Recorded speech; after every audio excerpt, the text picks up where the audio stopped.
حرف جر لام کی بحث ہے۔ حرف لام کبھی تو کے لیے کے معنی میں آتا ہے، جیسے لہو یا لی، میرا، میرے لیے۔ کبھی تاکید کے لیے، بات مضبوط کرنے کے لیے آتا ہے، جیسے لنکونن، ہم ضرور ہوں گے۔ اور الحمدللہ رب العالمین، للہ، لکم دینکم ولی دین، تمہارے واسطے تمہارا دین، میرے واسطے میرا دین۔ اور بات مضبوط کرنے کی دلیل جیسے لقادر، لقادر پر بات مضبوط کرنے کے لیے آیا ہے۔ لفظ من، حرف من کی بحث۔ من بمعنی سے کیا آتا ہے، جیسے زید من الصالحین، زید نیک لوگوں میں سے ہے۔ اور کبھی کچھ کا معنی بھی دیتا ہے، جیسے اخذت من الخبز، میں نے روٹی میں سے کچھ لیا، کچھ روٹی لی۔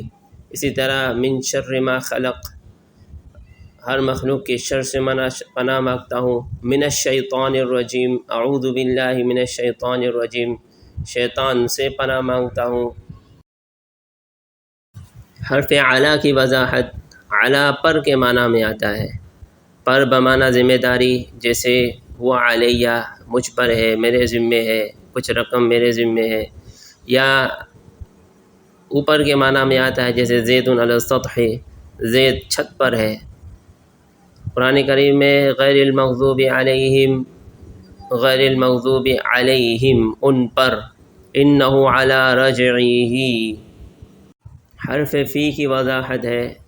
حرف فی یہ میں کے معنی میں، اندر کے معنی میں آتا ہے، جیسے زید فی الدار، زید گھر میں ہے۔ قرآن کریم میں ہے یدخلون فی دین اللہ، داخل ہو رہے ہیں اللہ کے دین میں۔ فی جیدہا، ابو لہب کی بیوی کی گردن میں۔ حرف با کی بحث ہے۔ با ساتھ کے معنی میں آتا ہے، جیسے الحقنی بالصالحین، تو مجھے نیک لوگوں کے ساتھ کر دے۔ یا قسم کے معنی میں آتا ہے، جیسے بہذا البلد، کہ میں قسم کھاتا ہوں اس شہر کی، مکہ کے شہر کی قسم کھاتا ہوں۔ قرآن کریم میں بسم اللہ لفظ اسم پر با داخل ہے، بمعنی اللہ کے نام سے۔ فسبح بحمد، بحمد پر با داخل ہے۔